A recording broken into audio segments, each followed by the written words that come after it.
Welcome back to our channel food and beauty. എല്ലാവരും സുഖമായിട്ടിരിക്കുന്നത് വിശ്വസിക്കുന്നു. നമുക്ക് എങ്ങനെയാണ് അടിപൊളി ആയിട്ട് നോൺ സ്റ്റിക്കിനെ പോലെ നമ്മുടെ മൺചട്ടി മയക്കിയെടുക്കുന്നത് എന്ന് നോക്കാം.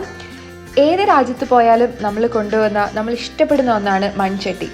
ഫസ്റ്റ് നമുക്ക് മനസ്സിലാവേണ്ടത് എങ്ങനെയാണ് മൺചട്ടി സെലക്ട് ചെയ്യേണ്ടത് എന്നാണ്. അപ്പോൾ അത് മൺചട്ടി സെലക്ട് ചെയ്യുമ്പോൾ ജസ്റ്റ് ഒന്ന് മുട്ടി നോക്കുക. അപ്പോൾ മണി പോലെ നല്ല പോലെ സൗണ്ട് കേൾക്കുന്നുണ്ടെങ്കിൽ അടിപൊളി ചട്ടിയാണ്. ആ ചട്ടി അങ്ങ് വാങ്ങുക. നമ്മുടെ ആവശ്യത്തിനനുസരിച്ചുള്ള വലിപ്പം അനുസരിച്ച് ഉപയോഗം അനുസരിച്ച് ചട്ടി വാങ്ങുക കേട്ടോ. എന്നിട്ട് വീട്ടിൽ കൊണ്ടുവന്നതിന് ശേഷം ജസ്റ്റ് ഒന്ന് കഴുകിയിട്ട് നിറച്ചും വെള്ളം എടുക്കുക. അതിലേക്ക് 2-3 ടേബിൾ സ്പൂൺ ചായപ്പൊടി ഇട്ട് കൊടുക്കുക, തേയില ഇട്ട് കൊടുക്കുക.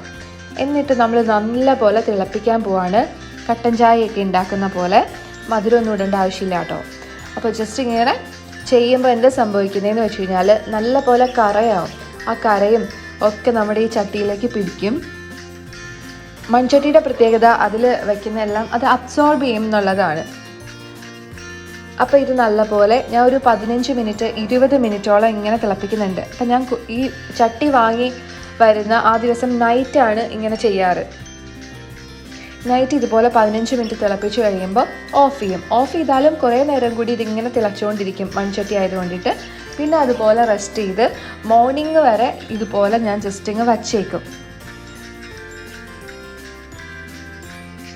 മോർണിംഗ് വരെ ഇങ്ങനെ ഇരിക്കുന്നത് കൊണ്ട് ഓട്ടോമാറ്റിക്കലി അതിലേക്ക് കുറേ അധികം കറയൊക്കെ പിടിക്കും.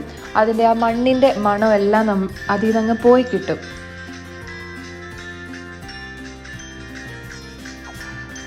കണ്ടോ, ഇതിപ്പോൾ പിറ്റേ ദിവസം ഇരിക്കുന്ന ചായയാണ് കേട്ടോ. ആ ചായ നമുക്ക് കളയാം. അതിനുശേഷം ജസ്റ്റ് ഒന്ന് കഴുകിയെടുക്കുക. വെറുതെ പച്ചവെള്ളം വെച്ചിട്ടൊന്ന് കഴുകിയെടുത്തേക്കുക. ഇപ്പോൾ തന്നെ കുറച്ച് കളറ് മാറിയിട്ടുണ്ട്. ചെറിയ ഡാർക്ക് കളറിലോട്ട് ഇത് വന്നിട്ടുണ്ട്. ഇനി നമ്മൾ എന്താ ചെയ്യുന്നതെന്ന് വെച്ച് കഴിഞ്ഞാൽ ഫ്രഷ് ആയിട്ടുള്ള കഞ്ഞിവെള്ളം എടുക്കുക. കഞ്ഞിവെള്ളം ഇതിലേക്ക് ഒഴിച്ചു വയ്ക്കാം. അതിലേക്ക് ഒരു പീസ് സവാള കൂടി ഇട്ട് കൊടുക്കുക. സവാളയുടെ പ്രോപ്പർട്ടി നമുക്ക് എല്ലാവർക്കും അറിയാം. എന്തെങ്കിലും ബാഡ് ആയിട്ടുള്ള ഓർഡർ ഉണ്ടെങ്കിൽ, എന്തെങ്കിലും ടോക്സിക് ആയിട്ടുള്ള എന്തെങ്കിലും ഉണ്ടെങ്കിലൊക്കെ അബ്സോർബ് ചെയ്തെടുക്കുന്നതാണ്. അതുപോലെ സവാളയുടെ ഒരു സ്മെല്ലും ഉണ്ടല്ലോ. അതുകൊണ്ടിട്ട് നമുക്ക് ഇതിട്ട് നല്ലപോലെ ഒന്ന് തിളപ്പിക്കണം. ഇത് ഒരു 15 മിനിറ്റ് തിളപ്പിക്കുക. അതിനുശേഷം നല്ലപോലെ ആറുന്നത് വരെ ഇങ്ങനെ വച്ചേക്കുക കേട്ടോ ആ പാത്രത്തിൽ. അതിനുശേഷം നമുക്കിത് കഴുകി കളഞ്ഞിട്ട് അതിലേക്ക് ഉപ്പിട്ട് കൊടുക്കാം. ഉപ്പിട്ട് നല്ലപോലെ പാത്രം ഒന്ന് കഴുകിയെടുക്കുക. അപ്പം ഞാൻ കഴുകിയെടുത്തിട്ടുണ്ട്. അപ്പോൾ മൺചട്ടി കഴുകുമ്പോൾ എപ്പോഴും ശ്രദ്ധിക്കേണ്ട കാര്യമാണ് സോപ്പ് പൊടി ഇട്ടിട്ട് അല്ലെങ്കിൽ സോപ്പ് ലിക്വിഡ് ഇട്ടിട്ട് ഒത്തിരി കഴുകാൻ പാടില്ല കേട്ടോ. അങ്ങനെ കഴുകുകയാണെങ്കിൽ ഇത് മുഴുവനായിട്ട് ഉള്ളിലേക്ക് ഇങ്ങനെ അബ്സോർബ് ചെയ്യും. അപ്പോൾ നെക്സ്റ്റ് ടൈം കറിയൊക്കെ വെക്കുന്ന സമയത്ത് ചട്ടി ഒന്ന് ചൂടാവുമ്പോൾ ഇത് അബ്സോർബ് ചെയ്ത സാധനങ്ങളൊക്കെ തിരിച്ചിങ്ങോട്ടേക്ക് പുറത്തോട്ടേക്ക് വരും. അപ്പോൾ ഈ സോപ്പിൻ്റെ അംശമൊക്കെ കറിയിൽ വരാൻ ചാൻസ് ഉണ്ട്. അപ്പോൾ നിങ്ങൾ മൺചട്ടി ഉപയോഗിക്കുന്നവരാണെങ്കിൽ ശ്രദ്ധിക്കുക. കഴുകുമ്പോൾ ഒന്നില്ലെങ്കിൽ ഉപ്പിട്ട് കഴുകുക, അല്ലെങ്കിൽ ജസ്റ്റ് പെട്ടെന്ന് തന്നെ സോപ്പിട്ടങ്ങ് കഴുകിയെടുക്കുക. സോപ്പ് വെള്ളം ഒഴിച്ചിട്ട് ഇടുകയൊന്നും ചെയ്യാൻ പാടില്ല കേട്ടോ. ഇനി കുറച്ച് എണ്ണ കൂടി തടവി ഇതിൻ്റെ അകത്ത് വയ്ക്കുവാണെങ്കിൽ നമ്മുടെ പാത്രം ഇപ്പോൾ നോൺ സ്റ്റിക്ക് പാൻ പോലെ തന്നെ ഇരിപ്പുണ്ട്.